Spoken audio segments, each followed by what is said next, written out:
Tekoa calmly replied. At once Miss Fry rushed to the window. All of the crew were found to be dead. 2. Bells were tolled, trunks were opened, and mourning clothes solemnly exhumed. The crew of the brig Orion was buried. And yet, the matter remained unfinished. No evidence of attack had been found. There was no sign of scurvy, no shortage of food. When the ship was boarded, the crew was discovered to be lying about the decks as if hexed, with no witness to bear the tale to the living. None, that is, except the binnacle boy. He alone remained standing, the life-size carving of a sailor boy holding the iron binnacle, the housing for the ship's compass.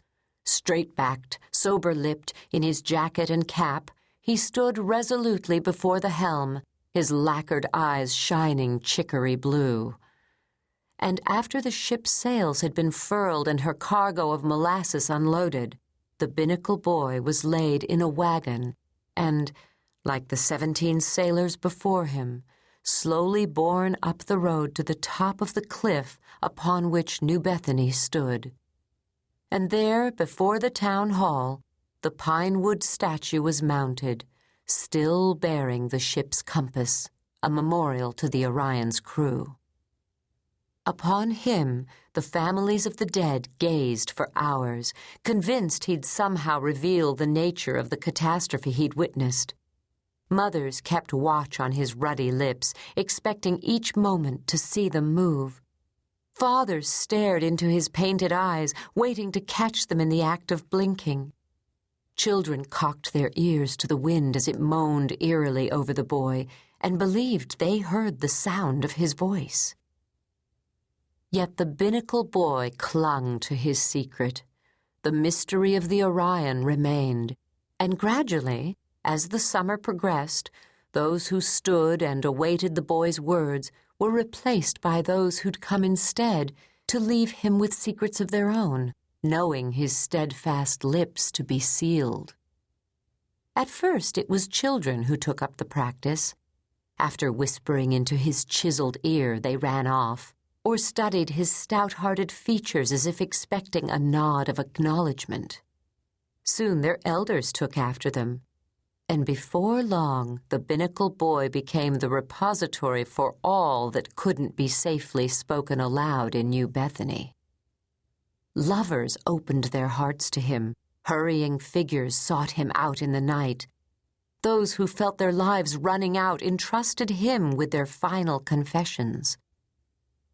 It was one of these last, a long-winded farmer whom Miss Fry was observing from her parlor one morning, when she noticed 3 women with parasols filing down the walk toward her door. "Tekoa," she addressed her helper, "I believe we have company." The brass door knocker sounded 3 times. Tekoa set down her feather duster, opened the door, and showed into the parlor Miss Bunch, Miss Mayhew, and Mrs. Stiggins. "Good day to you, Miss Fry," chirped Miss Bunch. Without asking, she plopped herself down on a chair, a trespass that drew a stare from her hostess. Affirming her sovereign powers, Miss Fry regally motioned the others to be seated. "It's some time since you've been seen about," said Miss Bunch, "so we decided to come on our own." She dabbed at the sweat on her brow with a handkerchief, adjusted her bonnet, and opened her fan. "To express our condolences, that is, about your son Ethan." "Indeed," said Miss Mayhew. "You're very kind," replied Miss Fry. She noted that, like herself, Mrs. Stiggins was attired in a black morning dress. "I believe that your Ethan and my Jeroboam were dear companions," Mrs. Stiggins spoke up. "Aye, and full of mischief as well." "All boys be apprenticed to the devil," said Miss Fry. Tekoa entered with a pitcher of cider. "And tell me, child," Miss Bunch addressed her, "how does your sister Sarah progress?" "She's able to open her mouth, ma'am, and eat, but she's weak still and refuses to speak to a soul." "Truly now," Miss Bunch lamented. "Come, child, sit down and visit with us." Tekoa turned her eyes toward her mistress, who was glaring across at Miss Bunch in dismay. "If you're fully caught up with your work," said Miss Fry, "you may take a chair, Tekoa, and join us." The girl found herself a seat in the corner. In the midst of the conversation, Miss Bunch noticed Tekoa looking out the window. She touched the girl's shoulder. "What do you see, child?" "Excuse me, ma'am. Nothing of importance, ma'am." "Nothing?" Miss Bunch lowered her voice. "You were eyeing the binnacle boy, I warrant, watching the ones that speak in his ear, same as I'd be doing myself if I knew the trick of reading lips." She glanced at Miss Mayhew, and the two traded smiles. "In truth, I was watching the swallows, ma'am." "Swallows?" Miss Bunch commenced to chuckle. "Any fool can see swallows, child, but perhaps you'd put your eyes to use and tell us what you next see spoken into the statue's ear." Miss Mayhew's own dim eyes lit up. "Really," protested Miss Fry, "that's not proper." "Purely to help pass the time," said Miss Bunch, "to take our minds from our grief for a spell." Tekoa stared at the women uneasily. "And naturally," Miss Mayhew piped up, "with the curtains drawn, only she'll know who's speaking." "And she'll not disclose the name," Miss Bunch added. Miss Fry looked over at Mrs. Stiggins. Both knew that the matter wasn't right, and yet they too were curious as to what was said to the binnacle boy.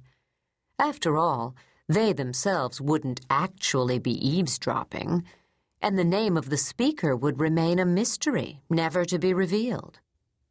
"You may humor Miss Bunch's wishes, Tekoa," Miss Fry announced after deliberation. "Yes, ma'am," said the girl. The curtains were closed, dimming the light. Tekoa reluctantly took up her post, while Miss Bunch and Miss Mayhew looked on in suspense. The church bell declared it to be 11, then noon. Impatiently the women fanned themselves, squirming about like children in church. Then suddenly, Tekoa drew back from the window. "Did you spy someone?" Miss Bunch burst out. And suddenly it occurred to her that some sharp-eyed soul might reveal the fact that one of the various false teeth she wore had originally belonged to a dog. "Yes, ma'am, I did." Miss Mayhew grinned eagerly. "Well, then, and what was spoken, child?" The girl swallowed. "Come now, speak up. Let us hear it word for word." "Yes, ma'am." Tekoa lowered her gaze. She studied her hands and breathed in deeply. "I know what killed the Orion's crew." 3. After her 3 visitors had gone and Tekoa had finished her chores and left, Miss Fry climbed to the top of the stairs and then, as she hadn't in weeks, turned right. Tekoa's revelation still rang in her head as she walked down the hall, came to a halt, and opened the door to Ethan's room. She stood there in the doorway a moment. The room was musty, the light dim. She passed his bed, opened the curtains, and gazed out his window at the indigo sea, musing on all he might have been. Miss Fry turned around. Surveying the cobwebs, she recalled that both her natural sons had occupied the room as well. But they'd grown up wild, and long ago had left, following their father to sea, and like him, gaining a fondness for the rum they freighted across the waters. When the schooner on which all 3 had shipped went down in a gale off the Georgia coast, Miss Fry had been neither surprised nor sorry, and had returned with relief to her maiden name. Her mother, herself abandoned by her husband, regarded the sinking as a fitting judgment. Men